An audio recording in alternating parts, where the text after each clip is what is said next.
बिस्मिल्लाहिर्रहमानिर्रहीम। अस्सलाम वालेकुम। आज थोड़ा बहुत ईटा टेस्ट प्रिपरेशन के बारे में मैथमेटिक्स डिस्कस करते हैं कि मैथमेटिक्स में एमसीक्यूज़ कैसे आते हैं। उसमें हमारे साथ एमसीक्यूज़ जो बेसिकली मतलब होते हैं तो दो के तरह के पॉसिबल्स होते हैं। एक होते हैं मैथ्स की जो थ्योरी है एक्सरसाइज से पहले, तो वो होती है, और दूसरे एक्सरसाइज होते हैं उनसे लिए जा सकते हैं और लिए लेते हैं।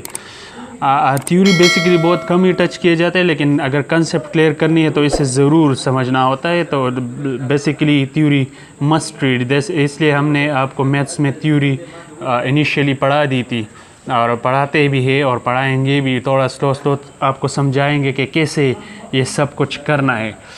मैथमेटिक्स में थ्योरी बेसिकली आपको कंसेप्ट होती है, कम्बिनेशन ऑफ कंसेप्ट होती है, कुछ रट्टा होती है, और इन दोनों को कंबाइन करने से जो हमारे साथ आउटपुट आता है वो रट्टा प्लस कंसेप्ट होता है।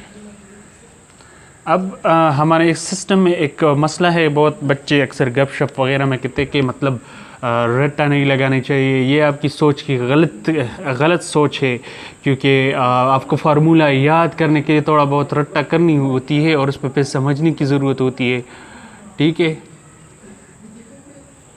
अच्छा, तो मतलब रट्टा वो कहते हैं कि गलत बात है, लेकिन यही रट्टा थोड़ा बहुत ज़रूरत काम आ जाती है, इंसान है भूल जाता है, तो कंसेप्ट के साथ रट्टा मस्ट है। इन दोनों की कम्बिनेशन पे, क्योंकि फार्मूला वगैरह याद करनी होती है मस्ट, क्योंकि आप ज़्यादा कोशिश करें कंसेप्ट क्लियर हो जाती है लेकिन 2-3 दिन बाद भूल जाते हैं। तो for this purpose we just wanted to be at रट्टा एंड कंसेप्ट बोथ। थ्योरी में तो सब होते हैं, एक्सरसाइज में से भी क्वेश्चन लिए जाते हैं। मेजॉरिटी केसेस से मैं 1.1 से ले लेते हैं, मतलब 1.1 से, और अगर 5 एक्सरसाइज है तो 1.3 तक तकरीबन मस्ट है, उससे ज़्यादा दिया जाता है। बाकी रिमेनिंग मतलब अगर पॉसिबल हमारे पास 1.5 एक्सरसाइजेस सपोज करें तो हम 1.3 तक ज़्यादातर एमसीक्यूज़ चांसेस होते हैं, क्योंकि उनमें छोटे क्वेश्चंस भी होते हैं, तो छोटे क्वेश्चंस एमसीक्यूज़ के लिए ज़्यादा मौसर होते हैं। लेंथी, क्योंकि टाइम वेस्टिंग होते हैं, तो they didn't give any lengthy questions, they will give possibly the short time duration question, यानी शॉर्ट टाइम ड्यूरेशन वाले क्वेश्चन देंगे आपको, क्योंकि आपका टाइम भी बचत हो और लिमिटेड क्वेश्चन लिमिटेड ड्यूरेशन में भी सॉल्व हो जाए। तो फॉर दिस पर्पस यानी 1.3 तक तकरीबन, बाकी 1 पॉइंट यानी अबाव जो है ना, अबाव 1.3 यानी जो भी होगा, मतलब ज़्यादातर 1.5 मैंने सपोज़ की है कि एक्सरसाइज है, तो उसमें फिर फार्मूले ज़्यादातर टेक किए जाते हैं, फार्मूले, और उनमें ज़्यादा चांस होते हैं फार्मूला के साथ साथ हमारे साथ थोड़ा बहुत मतलब कंसेप्ट शॉर्ट क्वेश्चंस वगैरह उनसे लिया जाते हैं एमसीक्यूज़। सो नाउ ये तो हमारे पास थोड़ा बहुत मतलब बातें हो गई कि मतलब ये लिखने टेक लेने चाहिए, लिस टाइम टेकन क्वेश्चन हो देते हैं जिसमें फार्मूले वगैरह इस्तेमाल हो। इसके साथ साथ जो अबाव है, मतलब मैंने अगर कहा तो 1.5 के लिए, तो अवॉइड लॉन्ग क्वेश्चंस। हाँ, लॉन्ग क्वेश्चंस सॉल्व करने तो नहीं होते, लेकिन बाज़ औक़ात लॉन्ग क्वेश्चन प्रूफ वगैरह जो होते हैं उनकी लास्ट कंडीशन याद रखनी होती है। फॉर एग्ज़ाम्पल अगर हम कहते हैं कि सपोज़ करते हैं A plus B plus C is equal to A plus into B plus C, तो इससे तो बहुत से क्वेश्चन में प्रूव किया गया और सॉल्व भी किया है, लेकिन शॉर्ट फॉर्म में इससे दे सकते हैं। मतलब ये तो ज़ाहिरी बात है, फार्मूला है, सिंपल थ्योरी में इनिशियल लिया गया है, तो दैट इज़ अ पॉसिबल। तो ये होते हैं क्योंकि वो they do not want to waste your time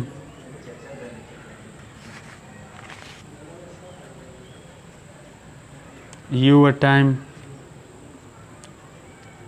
on long questions in MCQs, और बेसिकली वो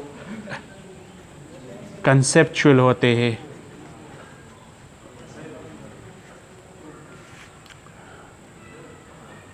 यानी ये बेसिकली कंसेप्चुअल होते हैं, और अगर लॉन्ग से लॉन्ग क्वेश्चंस जो MCQs होते हैं कन्वर्ट इनटू शॉर्ट फॉर्म।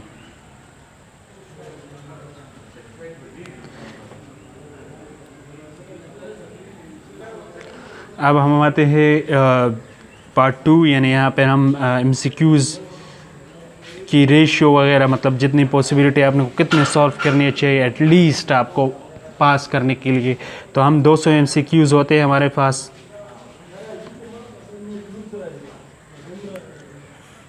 इसके लिए हमारे पास 20 इंग्लिश के होते हैं, विच मोस्टली पीपल अवॉइड करते हैं, मतलब नहीं, नॉट डू लीव, वो छोड़ देते हैं। अब रहे फिज़िक्स के, केमिस्ट्री के,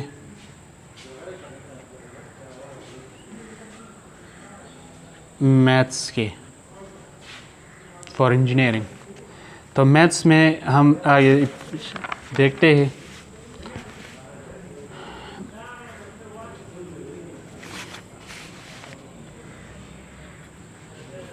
मैथ्स में हमारे पास लिए जाते हैं, मुख्तलिफ़ किस्म के लिए जाते हैं। हमने तो ये मतलब मैथ्स डिस्कस करते हैं। मैथ्स में हमारे साथ लेते हैं क्वेश्चन मेजॉरिटी एक्सरसाइज से होते हैं, combination of first year, second year, लेकिन there is no fix rule के, मतलब फिक्स इतने MCQs लिए जाते हैं to take MCQs। Fix rules नहीं होते हैं। वो मे भी एक फर्स्ट ईयर से 50 लेते थे, तो बाकी 10 रह गए, लेकिन 50 नहीं होते। मेजॉरिटी को रेशियो इक्वल रखते हैं, लेकिन ज़्यादातर कोशिश करते हैं कि क्लोज इक्वल आ जाए। तो MCQs दोनों से ही लेते हैं। थ्योरी में भी लिटल होती है, थ्योरी मोस्ट ओकेजन एक्सरसाइज से पहले।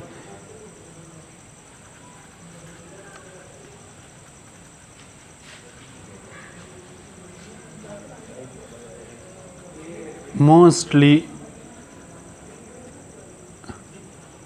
डू नॉट इन्वॉल्व, ज़्यादातर इन्वॉल्व ही नहीं करते हैं, बस फार्मूलेस ज़्यादा होते हैं आपके टेस्ट में।